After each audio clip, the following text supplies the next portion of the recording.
being a transformation age human. And a transformation age human is one who is committed to transcending separateness, whether it's the separateness inside us individually or it's the separateness we feel from each other.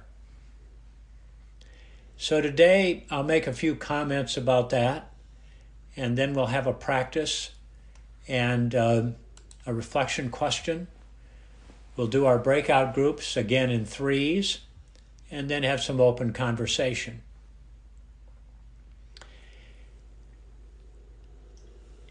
Today's Inauguration Day, and historically, my personal experience, and I sense that it may well apply to others, has been that regardless of whether the person I voted for was elected, I typically watched Inauguration Day, and in some ways, especially on those days when the person I didn't vote for was elected.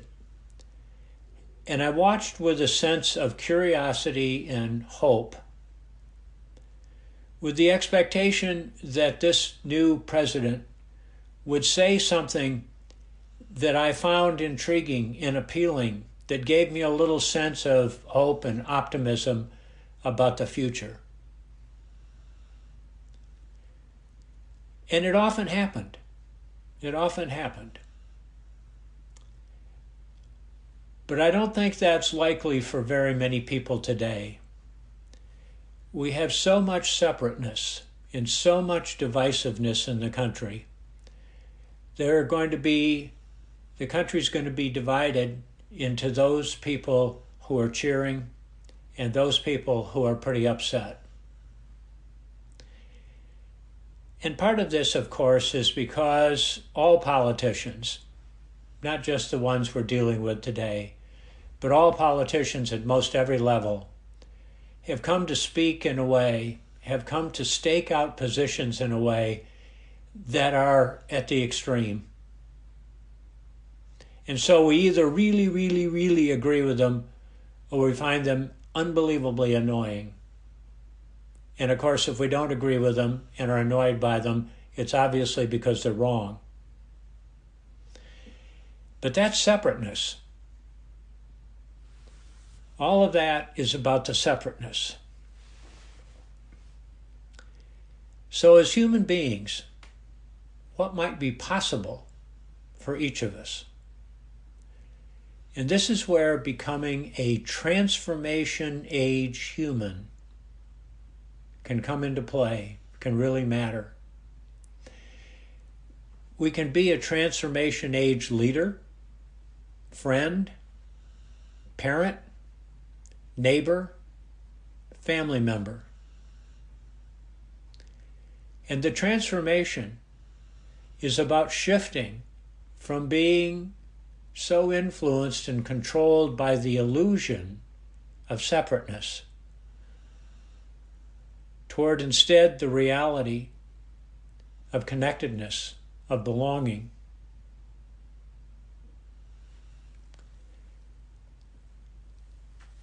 This illusion of separateness that we feel is not because we're defective.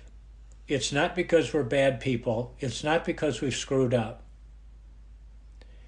It's a result of the power of the four conditions of being human that are beyond our control, and the 3 P's of life. Life is not permanent, it's not perfect, and it's not personal.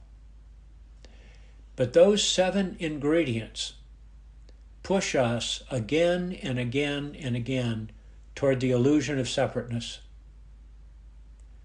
They disconnect us from the reality of being connected, of belonging. So how do we proceed to be a transformation age human? Well, of course, we begin with ourselves. We begin by learning to heal ourselves. we pay attention, be aware of when we're feeling that sense of separateness, when it's showing up inside us, and in particular paying attention to the ways we separate from ourselves by being judgmental, by being self-critical, by being lost in comparing mind, by being lost in our heads, being lost in the cognitive. My friend Warren Hopkins, who's a longtime psychologist, says the best way to transcend separateness, go out of your mind and come to your senses. Ground ourselves in the sensate, just feeling the feet on the floor. It's why we begin every meditation that way. When we ground ourselves in our bodies and the connectedness of our bodies to the physical realities around us, we begin to get a sense of connectedness right there that begins to offset that sense of separateness.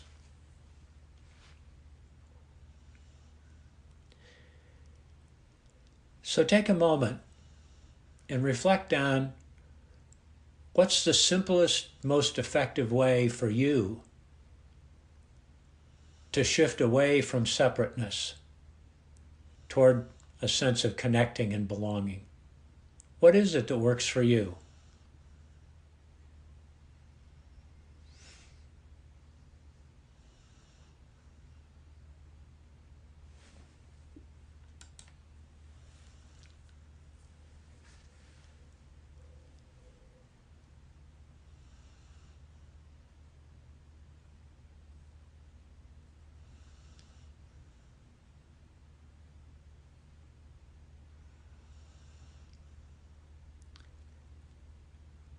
And as we begin to make a little progress in healing ourselves, in getting past how we feel separated from ourselves, then we can shift our attention to our relationships. There's an opportunity in every one of our relationships for healing and transcending separateness. All of us know how important and powerful our relationships are. Perhaps even more so after 9 or 10 months of isolation. These relationships really matter.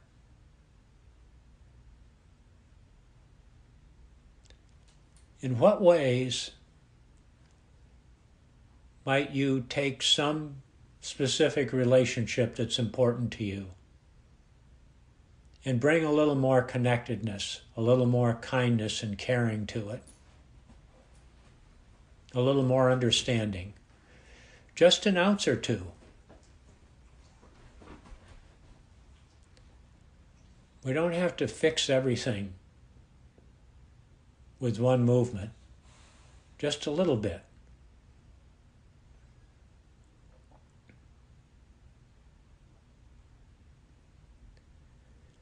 And we can be especially aware of our tendency to engage in othering, in getting caught up in the ways that we're different. Not caught up in a sense of curiosity and wonder and complementarity, but getting caught up in what's the matter with so-and-so? Why doesn't so-and-so see this the way I do? How can that person be so ignorant, unskillful, etc., in just a torrent of disparaging, disrespectful language? Noticing when we're doing that, whether it's in a close relationship or it's just looking at somebody else on the political spectrum. There is no benefit to doing that. It fosters the illusion of separateness which leaves us all vulnerable.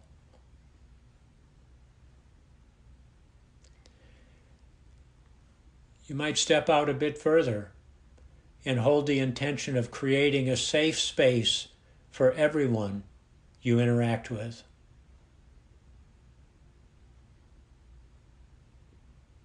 One way of creating a safe space is being diligent about not triggering somebody else's fears.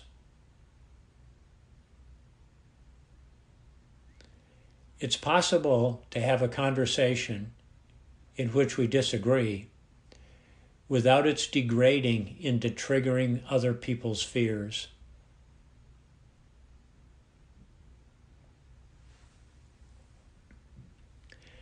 You know, we all feel reactive and protective about our own values,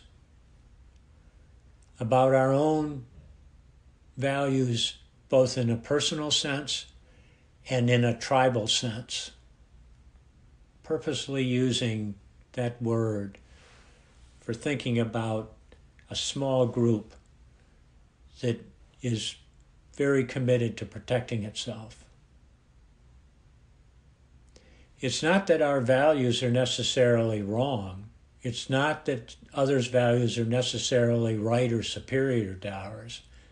It's when we get caught up in our own values. It's when we take the possibility of other values personally, the third P, that we land in separateness.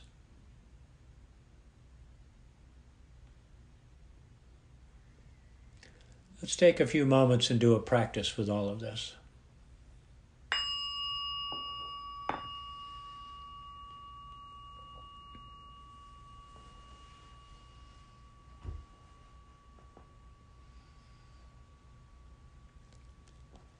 Engaging your own settling in process.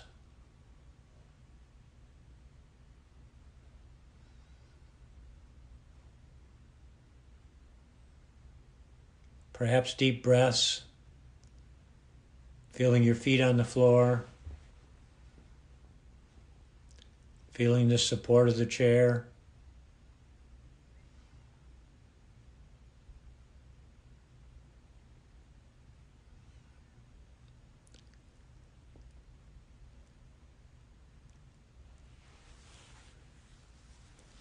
And now softening.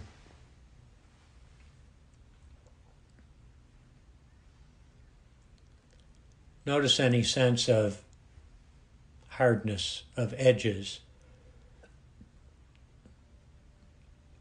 of ways that you're feeling challenged or afraid this morning. And softening them just a little bit. Every little bit matters. Just an ounce of softening.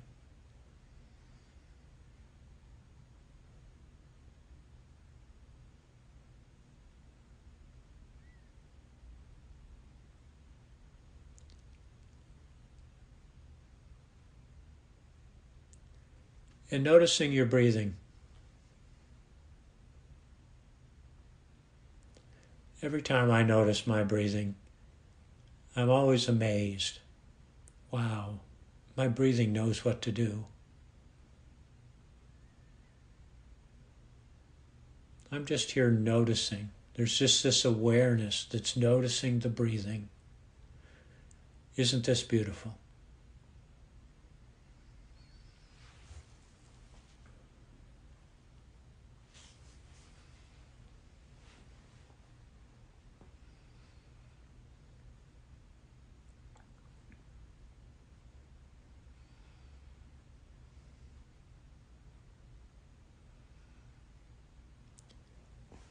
Grounding yourself in how your breathing shows up in your body.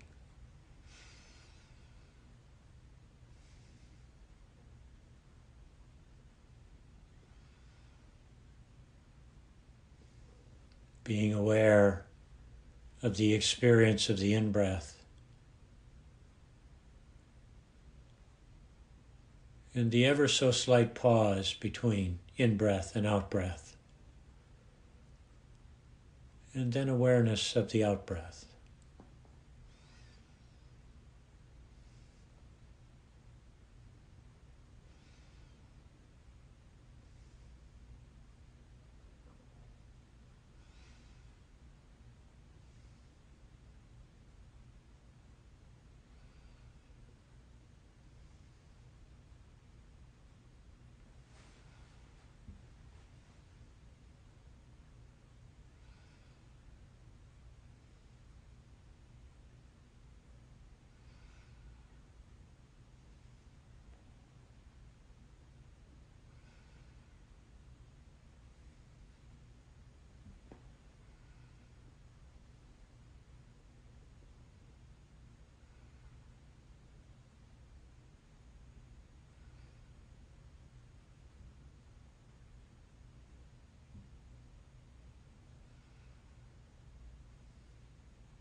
And now bringing to mind someone in your life with whom your relationship is pretty much neutral.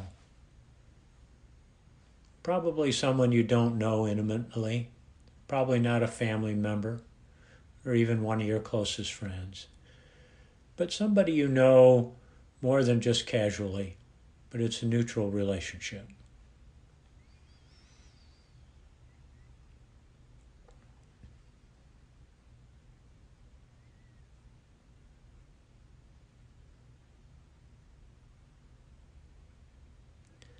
And imagining how a deeper, stronger connection with this person might actually unfold.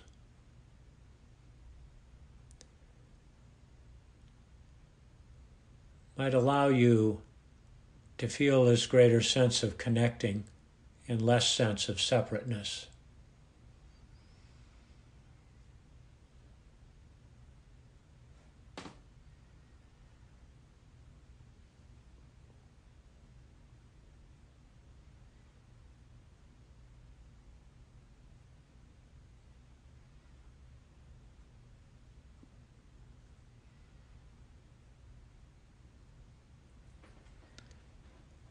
And as you become aware of this stronger connection, noticing whatever thoughts, emotions, or sensations are arising, simply being an observer of them.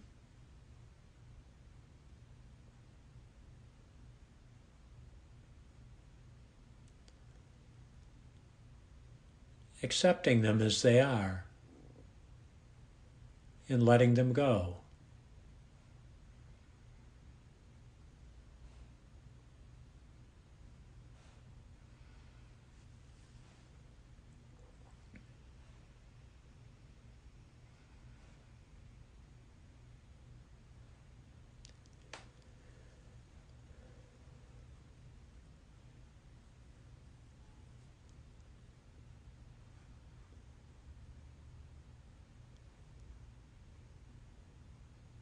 Just engaging with this one act of connecting as a way of being a transformation age human.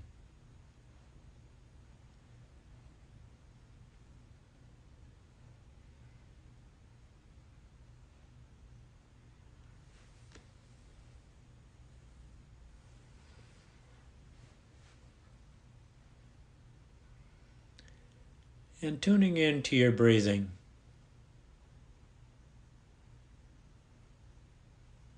Noticing any quality of stillness that's present at this moment. And resting with that.